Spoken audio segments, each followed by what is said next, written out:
What is up with you and Jimmy Kimmel? Okay, now, see if you can guess which former president just posted that on Truth. Anyone? No? Well, thank you, President Trump. Because during the Academy Awards, you posted, has there ever been a worse host than Jimmy Kimmel at the Oscars? Less than an average person trying too hard. And he then read that on the air and then took a crack at you. You getting even with him. And what else did I say? I said some other pretty good things. What were you getting even with him for all his anti-Trump jokes? George Slobodanopoulos. Right? No, look, Jimmy Kimmel is every night, he hits me, I guess. His ratings are terrible. He's not a talented guy. I hear he hits me all the time, so I figured I'd hit him because I thought he was a lousy host. Get over it. Welcome to What Was That? I'm Gabe Sanchez. The 2024 Oscars have come and gone, yet Donald Trump is still seething over Jimmy Kimmel's epic roast that took center stage. And it was all because of Trump's unhinged Truth Social post during the award show. Go figure. What he doesn't realize is that I love this. I love that this bothered him so much. I love that Fox picked a news guy nobody knows to interview him. And I especially love when he tries to spin the fact that everyone was laughing at him into a positive. Jimmy Kimmel is incredibly skilled at getting MAGA to freak out and expose their hypocrisy. And their cult leader, Donald Trump, is no different. Donald Trump, who has the thinnest skin and most fragile ego, is easily set off by Kimmel's hilarious attacks. The orange bigot knows how to dish it out, but he can never take a joke. The feud between Donald Trump and Jimmy Kimmel has been brewing for years on Kimmel's late night show. But it was in 2017 when Kimmel hosted the Oscars that he made fun of Trump on a global stage. Nice dress, by the way. Is that an Ivanka? Some of you will get to come up here on this stage tonight and give a speech that the President of the United States will tweet about in all caps during his 5 a.m. bowel movement tomorrow. Ever since then, Jimmy Kimmel has been living rent-free in Donald Trump's head. So much so that it's all that Trump can think about at times. So fast forward to 2024, Jimmy Kimmel is back on the Oscar stage, ruthlessly mocking Donald Trump in front of millions of people. Blah, blah, blah, make America great again.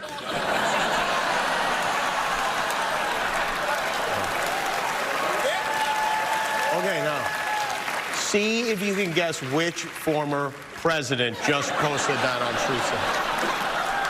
Anyone? No? Well, thank you, President Trump. Thank you for watching. I'm surprised you're still... Isn't it past your jail time?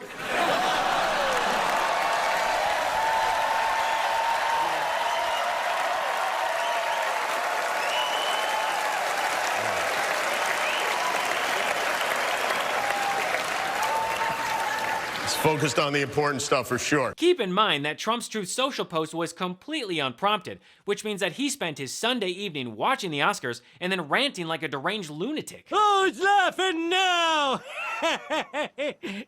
Shut up! Donald Trump, the 77-year-old rapist, clearly has his priorities in check. It goes Jimmy Kimmel, Joe Biden, any women holding him accountable, his 91 felony counts, 4 indictments, and then his mounting legal bills. Also, don't forget that Trump is so broke that New York Attorney General Letitia James is working to seize his assets to cover his legal fines. Oh, and then somewhere way down at the bottom of the list, he has his family. That's if the senile old man can even remember their names. Melania, Barron, Don Jr. and Kimberly, Ivanka and Jared, Tiffany and Michael. They're so supportive. What about little Eric? So after Kimmel humiliated Trump in front of a global audience, Trump immediately shut up. But that's typical of Trump and MAGA. The big alpha male bullies always run away like cowards as soon as someone stands up to them. I mean, just look at the Nazis that support Trump. Patriot Front, Oath Keepers, Proud Boys. They either cry in court or snitch on their fellow patriots to save their own ass. And every other MAGA moron online is yelling in all caps from their keyboards. Like big head character Charlie Kirk, who wants to fight when Republicans lose in November. Talk about this upcoming election, how important this is, how critical this is, and what the church can be doing to make a difference so, well, you know, so that this doesn't happen again. We gotta do something. I love the question, and so I'm going to start unusually. I want to make sure that we all make a commitment that if this election doesn't go our way, the next day we fight. Charlie Kirk will be standing on the front lines leading the fascistic rebellion from his mother's basement. Yeah.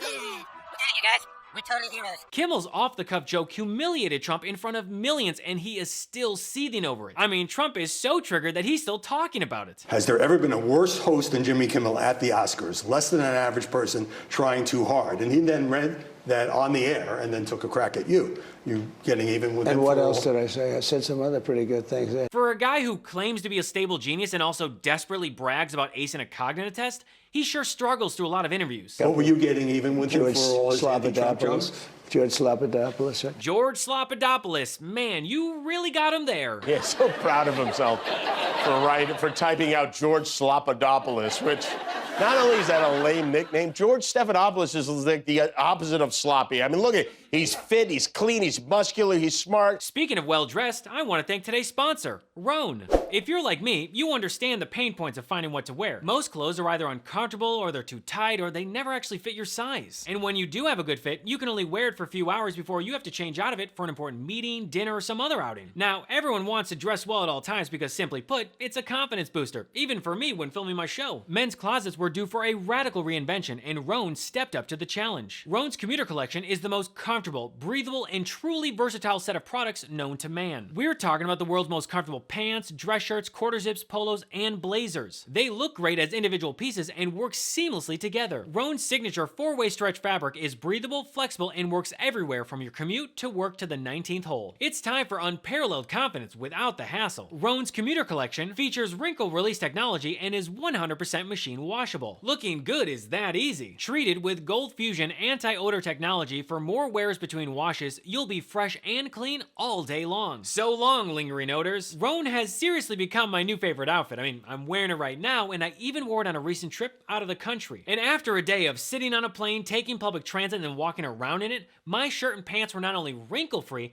but also fresh and odor-free. I know, it's crazy. The commuter collection can get you through any workday and straight into whatever comes next. Head to rhone.com/Gabe and use promo code Gabe to save 20% off your entire order. That's 20% off your entire order when you head to rhone.com/Gabe and use promo code Gabe. It's time to find your corner office comfort. According to Trump, Kimmel has terrible ratings. No, look, Jimmy Kimmel is every night, he hits me, I guess. His ratings are terrible. He's not a talented guy.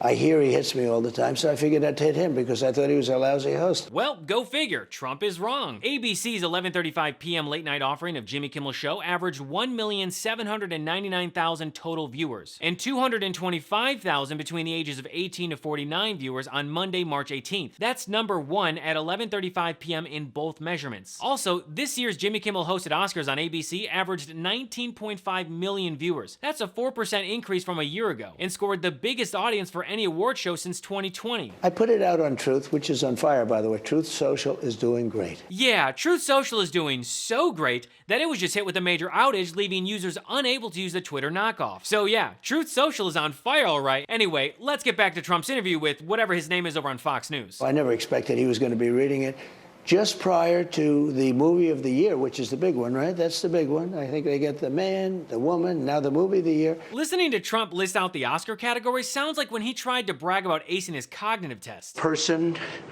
woman, man, camera, TV. This guy is such a loser. He reads my truth on air. He reads exactly what you read.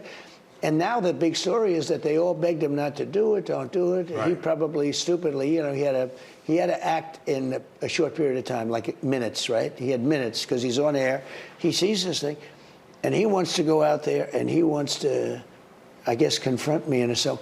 And he ends up reading my truth. I said, this guy's even dumber than I thought. The thing went viral. It's been all over the world now.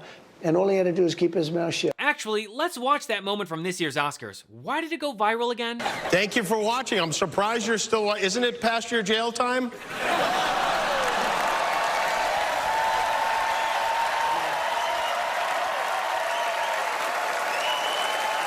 Oh, that's right. It went viral because everyone laughed at Donald Trump, the guy who can't take a joke to save his life. There are now dozens of past your jail time shirts for sale. There are mugs. There are tank tops. There's an Isn't It Past Your Jail Time backpack. People are writing it outside the Trump Hotel. There are billboards. Donald Trump thought that his Truth Social post would get Kimmel so good, except it just turned into Trump becoming the butt of the joke. I think it's safe to say that Jimmy Kimmel slapped Donald Trump harder than Will Smith slapped Chris Rock. But Trump lashing out at Jimmy Kimmel is not an isolated event. Trump has a long love-hate relationship with the Oscars. One year, he would gush over them, and then the next year, he would whine about them. Like in 2012, when Trump got so triggered by a prank that Sacha Baron Cohen pulled on Ryan Seacrest at the Oscars. Again, just like this year's Oscars, his response was completely unprompted. This third-rate character named Sacha Baron Cohen thought he was being cute and funny when he threw ashes at Ryan Seacrest. Now, I know Ryan Seacrest. He's a great guy. Believe me, if that ever happened to somebody with real security, Sacha Baron Cohen would not be in good shape right now. He'd be in a hospital. He would have been punched in the face so many times, he wouldn't have known what happened. I only wish that Ryan took a swing at him, and I only wish that the security guard that allowed it all to happen, number one, gets fired, and number two, go to school, learn about being security. You don't know, man. Oh look, Trump is acting tough with his small hands talking about how Sacha Baron Cohen should have been beaten up. And people wonder why MAGA is so violent. Oh, and just so you know, Trump used to make these sad little vlogs from his desk all the time while he was defrauding the value of his properties. Donald Trump ended up looking like such a huge idiot that he deleted his YouTube rant later on, and I'll show you why. South Korea. No, sorry. You've got Kim Jong. And to think, if Ryan Seacrest would have been wearing a Roan commuter blazer, it would have brushed right off. Now, here's what Ryan Seacrest had to say about that viral Oscars moment. Afterwards, he sent me a new tuxedo, and I started watching his new series, The Spy. Sasha, it's amazing. Like, you're fantastic in it. So, all good in the neighborhood. So not only did Ryan Seacrest laugh about it, but Sacha Baron Cohen also bought Seacrest a brand new tuxedo. And then on top of that, Seacrest praised Cohen's work in The Spy and said that he was a fan. Well, would you look at that? Trump was wrong again. But what do you expect? Donald Trump tries to act tough, but has the ego of a weakling. He's constantly craving praise and adulation to prop up his fragile sense of self-worth. And as always, Trump just ends up looking like a Pathetic loser. Well, that's all for me today. Thanks so much for watching, and feel free to follow me at I am Gabe Sanchez. And if you're a fan of the show and want to contribute, you can subscribe to my Patreon at patreon.com/IamGabeSanchez. Over there, you'll get early access to episodes, bonus content, and exclusive merch. So until next episode, I'm Gabe Sanchez, and this has been What Was That?